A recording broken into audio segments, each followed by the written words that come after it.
خدا اس دنیا میں آیا، مختلف ممالک کے دورے کیے اور اس کے لیے اس کو ویزوں کی ضرورت پڑنی تھی، اور آخری ٹیسٹ ہے کہ اللہ کے برابر کوئی نہیں۔ اگر آپ خدا کا موازنہ کسی بھی شے سے کرتے ہیں وہ خدا نہیں، کیونکہ خدا کا موازنہ ہو ہی نہیں سکتا۔ ہم رجنیش کو جانتے ہیں، اس کی سفید داڑھی تھی، ایک ناک، ایک منہ اور 2 ہاتھ تھے، یہی سب باقی انسانوں کا ہے۔ تو جب ہم خدا کا کسی بھی شخص یا شے سے موازنہ کر سکیں، اسی لمحے ہم پر آشکار ہو جاتا ہے کہ وہ فلاں خدا نہیں ہے۔ ڈاکٹر ذاکر نائک نے ایک اور مثال دیتے ہوئے کہا کہ اگر کوئی شخص کہے کہ خدا آرنلڈ شوازنیگر سے 1000 گنا طاقتور ہے، آرنلڈ کو دنیا کے سب سے طاقتور شخص کا خطاب ملا تھا، مگر جیسے ہی آپ آرنلڈ کا خدا سے موازنہ کر سکیں تو سمجھ لیں کہ وہ خدا نہیں ہے۔ That the moment you can compare God to anything in this world, He is not God. وَلَمْ يَكُنْ لَهُ كُفُوًا أَحَدٌ. We know Bhagavan Rajneesh. He had a white beard. Like the human being, he had 2 eyes, 1 nose, 1 mouth, 2 hands. The moment you can compare God to anything in this world, He is not God. اس شخص کے سوال کے دوسرے حصے کا جواب دیتے ہوئے ڈاکٹر صاحب کا کہنا تھا کہ آپ نے سوال کیا کہ لفظ اللہ دوسرے مذاہب میں خدا کے تصور سے متصادم کیوں ہے؟ در حقیقت یہ غلط فہمی ہے کہ قرآن میں اللہ تعالیٰ کا تصور دوسرے مذہب سے متصادم ہے۔ یہ دوسرے مذاہب کے طرز عمل سے متصادم ہے، میں اس بات سے متفق ہوں، لیکن دوسرے مذہبی صحیفوں سے متصادم نہیں، کیونکہ بدقسمتی سے اکثر مذاہب کے پیروکار چاہے وہ عیسائیت سے ہوں یا ہندو مت سے، وہ اپنے صحیفے نہیں پڑھتے۔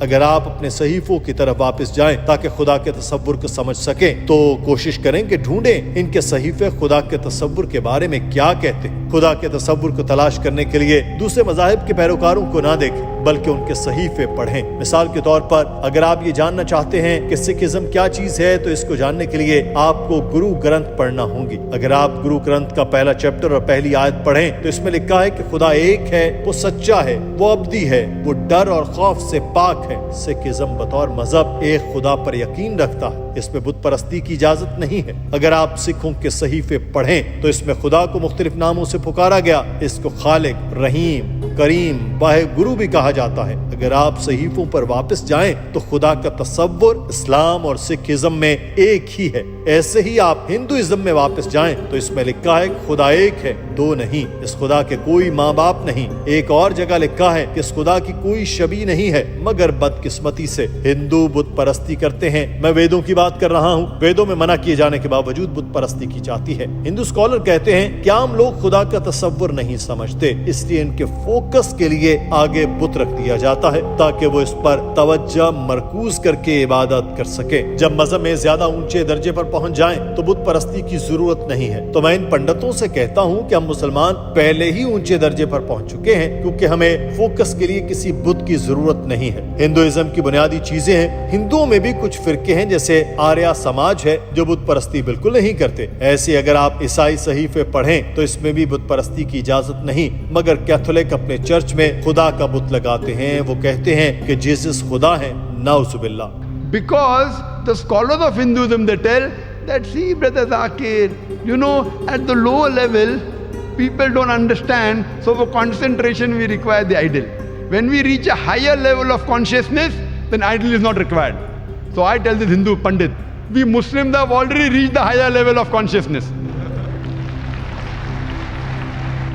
ڈاکٹر ذاکر نائک نے کہا کہ عیسائیت اور اسلام میں جیزس کا تصور ایک جیسا ہے، مگر بہت سے عیسائی کہتے ہیں کہ جیزس خدا ہے، مگر بائبل کو پڑھیں تو اس میں ایک بھی غیر واضح آیت نہیں ہے جہاں جیزس خود کہتے ہیں کہ میں خدا ہوں یا کہا ہو کہ میری عبادت کرو۔ اگر کوئی کسی بھی ایسی مستند آیت کی نشاندہی کر سکتا ہے تو میں آج ہی عیسائی ہو جاؤں گا۔ بائبل کو پڑھتے ہیں تو اس میں واضح طور پر ذکر کیا گیا کہ میرا باپ مجھ سے بڑا ہے، میرا باپ سب سے بڑا ہے، میں خدا کی مدد سے شیطانوں کو بھگاتا ہوں، میں اپنی ذات سے کچھ نہیں کر سکتا، جو بھی کرتا ہوں وہ میرے لیے باپ کی مرضی ہے۔ اور عیسائیت میں فادر کا لفظ خدا کے لیے استعمال کیا گیا، جس کو عیسائیوں نے خونی رشتہ باپ بنا دیا۔ در حقیقت جیزس تو مسلمان تھے۔ بک آف ایکٹس میں لکھا ہے، اے اسرائیل کے لوگوں، ان الفاظ کو سنو، یسوع ناصری، ایک آدمی جو خدا کی طرف سے معجزات اور عجائبات اور نشانات کے ساتھ تم پر گواہی دیتا، جو خدا نے اس کے ذریعے تمہارے درمیان دکھائے، جیسا کہ تم خود جانتے ہو۔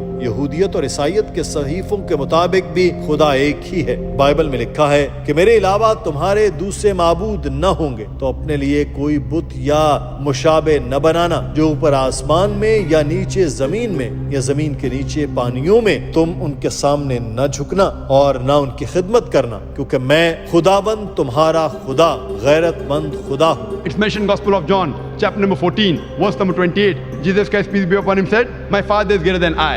Gospel of John, chapter number 10, verse number 29. My Father is greater than all. Gospel of Matthew, chapter number 12, verse number 28. I cast out devils with the Spirit of God. Gospel of Luke, chapter number 11, verse number 20. I with the finger of God cast out devils. Gospel of John, chapter number 5, verse number 30. I can of my own self do nothing. As I hear, I judge, and my judgment is just. For I seek not my will, but the will of my Father. Doctor Zakir Naik نے اس شخص سے کہا کہ خدا کے تصور کے بارے میں مزید جاننا ہے تو آپ میرے لیکچر دیکھ سکتے ہیں۔ میں نے آپ کو ایک چھوٹا سا حصہ سنایا جس میں آپ کو خدا کی تعریف بتائی۔ دنیا کے بڑے مذاہب میں خدا کے بارے میں ایک ہی تصور ہے۔ ہم ایک ہی خدا پر یقین رکھتے ہیں جس کی کوئی تصویر نہیں ہے، اور ہم صرف اسی کی عبادت کرتے ہیں اور کسی اور سے امید نہیں رکھتے۔ ناظرین، آج کی ویڈیو کے بارے میں آپ کی رائے کیا ہے؟ کامنٹ سیکشن میں ضرور آگاہ کیجیے۔ اپنا خیال رکھیے۔ اللہ حافظ۔ تو جی دوستوں، مجھے امید ہوگی کہ آپ لوگوں کو یہ ویڈیو مزید اچھی لگی ہوگی، اور اسی طرح کی ویڈیو دیکھنے کے لیے ہمارے چینل کو لائک کریں، سبسکرائب کریں اور بیل آئیکن کو ضرور دبائیں۔ اور آج کے لیے اتنا ہی کافی ہے، کیونکہ مجھے امید ہے کہ ڈاکٹر ذاکر نائک صاحب نے سکھ کو کیا کمال کا جواب دیا، اور باقی بھی بت پرستی جتنے لوگ کرتے تھے ان کو بھی یہ جواب ضرور سمجھ آ گئی ہوگی۔ کافی زیادہ حوالے ڈاکٹر ذاکر نائک صاحب نے دیے ہیں اس ویڈیو میں۔ مجھے امید ہے کہ ویڈیو آپ لوگوں کو اچھی لگی ہوگی۔